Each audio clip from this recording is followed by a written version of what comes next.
Kita yang legok. Jit tak ikut pengumuman Menteri Agama idih bulan tak puasa lagi tu ino badan pagi tu hana ada. Yang tak pegah haju lam kasus. Tak lamang langsung lam kasus yang biasa selisih ketika mengawali Ramadan. Atau di Jakarta bulan, di Bandung bulan, di Jawa Timur bulan. Yang Jakarta ngan katanya selisih waktu 40 menit. Berarti yang berbeda matalik. Dalam satu matalik tidak ada tempat yang nampak bulan. Yang ada nampak bulan di luar matalik. Berbeda matalik.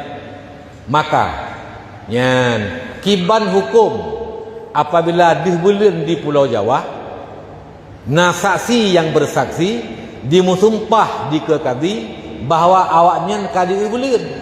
Sedangkan ditanya ngerujih berbeda matalik. Dalam sebuah matalik tidak ada satu tempat pun yang nampak bulan. Nah, ini bagaimana hukumnya? Maka ini adalah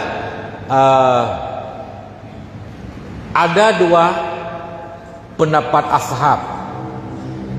Pendapat ashab yang dalilnya aqwa sangat kuat, hana wajib puasa getanya, galam wajib puasa getanya, ngan sebab bulan bak nanggro yang berbeda matane. Maksud bulan di Pulau Jawa. Nya ke berbeda matane ngan katanya. Ada pendapat asah dalam wajib puasa katanya.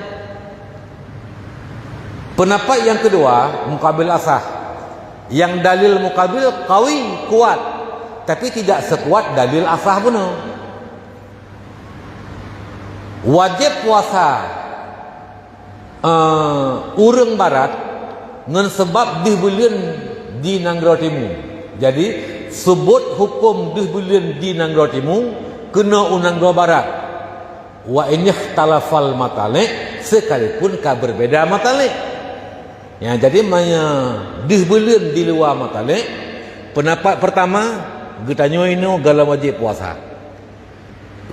Pendapat yang kedua ngan bulan di timur sebut hukum bulan di timur. Hukum bulan ka wajib puasa ke urang di timur, nyen wajib puasa ke getanya barat sekalipun getanya ngaurang je berbeda matalik.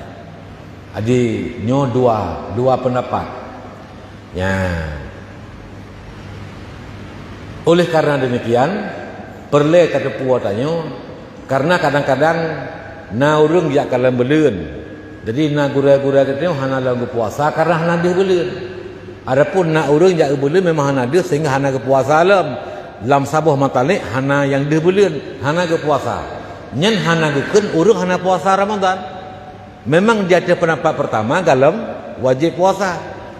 Tapi kadang jatuh pendapat yang kedua, nyen ngan sebab bulan di timur, sebut hukum bulan di syarqiyin di Nanggro yang dinisbahkan ke timur kena Nanggro Barat. Jadi menyamanan kita yang legok. Jit tak ikut pengumuman Menteri Agama idih bulan tak puasa lagi tu ino badan pagi tu hana ada. Yang tak pegah haju lam kasus. Tak lamang langsung lam kasus yang biasa selisih ketika mengawali Ramadan.